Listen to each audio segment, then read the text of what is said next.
Ao nos dizer que o comandante apoia sua autoridade em 5 virtudes, o autor chinês já inicia logo de cara com algo muito importante. Ao nos dizer que a autoridade do comandante se apoia em algo, esse nos passa a noção que a autoridade é condicionada a algo.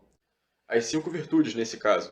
Mas se Sun Tzu tiver errado quanto às virtudes, no mínimo, ele tem toda a razão no fato de que a autoridade se alicerça em algo. A autoridade não é dada por um ente divino, nem por uma carta formal ou um texto. Ela se alicerça em poder real. E aí sim, de acordo com Sun Tzu, uma abordagem, digamos, moral, dos valores, você consegue obter o poder ou a legitimidade moral para exercer essa autoridade a partir dessas 5 virtudes, nas quais ele elenca, como sendo as virtudes fundamentais para um comandante e para um guerreiro. Para além de uma nomeação burocrática para um cargo de poder, a verdadeira autoridade ante um batalhão é, antes de mais nada, uma questão política e de exemplo.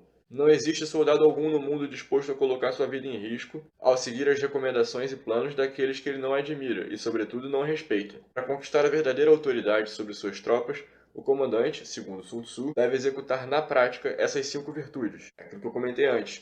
Se você reparar bem, todas essas virtudes, a maioria delas, elas prezam sobre um auto-sacrifício, uma autocensura, uma automodulação do seu ser.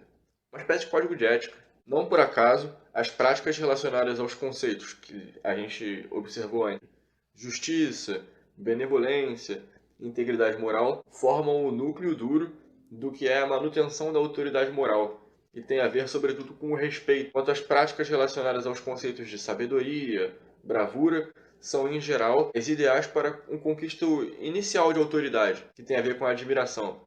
Mas a admiração por si só, ela não mantém a autoridade. Faz todo sentido pensar que justiça, benevolência e integridade moral, dentro dessas virtudes que o Sun Tzu elenca, cumpram um papel meio que de manutenção desse poder, dessa autoridade. Enquanto que essa sabedoria, que é uma malandragem, que é um traquejo, que é uma expertise, e a bravura, o fato dessa pessoa agir bem ou no momento correto em prol do coletivo, no momento inicial elas conseguem atrair a admiração, permite um certo nível de autoridade e de poder. Mas com o tempo, se você não tem o outro pacote, isso tende a se esvair, porque essa admiração ela se dissipa com os pequenos equívocos, erros, falhas de caráter. Isso é muito comum quando se analisa grupos políticos. Isso não existe só na arte da guerra, para a sociedade, no sentido de que se eu junto um grupo de várias pessoas e a gente está conversando, ali tem política.